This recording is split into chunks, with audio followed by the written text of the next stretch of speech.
Hello, lovelies. Hey, I'm going to do a real quick, super simple scrunchie tutorial. These are some of the ones that I've made. Let's see.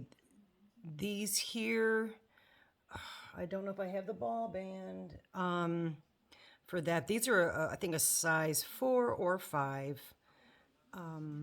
Feels like it has a little wool in it. It's super, super soft. And this is the one I'm going to be showing you. This is actually the Premier Chenille, just Chenille that you can get at the $1.25-ish store. And this is kind of cool. This one here was made out of the Hirschner's Suds and Scrub because I had this and I don't really do the scrubbies. So I thought, ooh, how pretty. Like this color too would be so nice for Christmas because it's, I don't know if you could see the glitter in there. It's got a shiny sheen. And then this one here I did out of the ice yarn. And ice doesn't really give you much. It's eyelash, but I don't know if it's really necessarily eyelash, but it does, it's kind of a roving where as you go, it's a little thicker. So I did a few of those. These were made out of, I love these, by the way. There's a red and green. I had a red and green little skein of those, and that's the Patent Venus, kind of fancy yarn. And those are my favorite. Those are really cute. Okay, so let's put all this stuff aside, and I'm going to use this yarn. I've got my scissors, I'm using a 6mm, that's a furls. Yes, I have a furls. And then I would recommend getting good scrunchies, the good thick ones, because I don't know where I am on this camera, so I'm sorry if I'm way over to the side. Okay, that's where I'm middle. I would recommend the good sturdy ones because you're making an investment in the time and yarn to make the scrunchie, and you don't want it to break the first time you try to put it in your hair. And it's going to be, pulled quite a bit because not only do you have this, you're going to have all the yarn. But the reason I'm doing this, because it's pretty simple, but something that I figured out that I thought might be helpful is I do double crochet hooks. So I'm just making a little loop. Yeah, right. And I'm leaving a little bit of a tail. But what I do is I go around the scrunchie or the hair tie, and I do it with a double crochet, but then I tie the two ends together. And in the beginning, I was just starting with, a regular chain, but then my tie is on the bottom. So when I connected them, the tie was on the bottom, so there was like a little split or a little heart-shaped type thing. So I figured this out, and I'm going to start with a double crochet. There might be lots of other ways to do this. This just happens to be what I figured out. And I just kind of hold the tail, wrap it, go under, grab that. I'm still holding the tail, pull through the two, or that worked out, and then pull through these two, and then I can let go. And what happens is now the tail is at the top of the stitch. So when I go completely around, which I won't bore you with me going all the way around, but this yarn is, I absolutely, the chenille, oh my goodness, it's just so soft to work with, especially after using that scrubby stuff. That was really hurting my hands. And actually the ice yarn, that ice yarn was hurting my hands. That was a little rough. But, hold on here. Let's grab a section. Let's get the right direction here. There we go. So anyway, so I go around. I'll do one quick, slower. Boy, yeah, it's still morning. It's just, I'm just doing a double crochet all the way around. With the 4-weight regular yarn, like, Red Heart or whichever, with the 4-weight yarn, that's our problem. Little tangling up in there. And looks like it's this, I don't know. Well, we might have more of those tangles in there. With that 4-weight yarn, I would do a double crochet and a stitch, and then go to a double crochet and a stitch, only to give it a little bit more volume and a little more foof. But anyway, yeah, so it's really literally, sorry that I'm not crocheting faster, but I'm, as most of you know, when you're crocheting away from yourself, it's a little bit more difficult until you get used to it. So it's literally this. Just, you can just fast forward if you need to. This part's not difficult. I just wanted to show you that very first stitch, basically. And you are bouncing because you are, again, on that little piece of wood with my tripod on my bed. So when I move, it moves. So I hope everybody is feeling okay. And I know we've had quite the heat wave lately. It's again hot again today. I'm filming this on Monday, July something in the 20s, July something in the 20s. I think maybe 25. I don't know what date it is. I don't work anymore.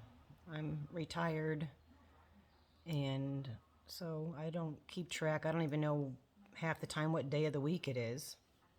Only that Wednesdays and Thursdays I go over to Rusty's house to let out her pups, because both her and Craig work on those days.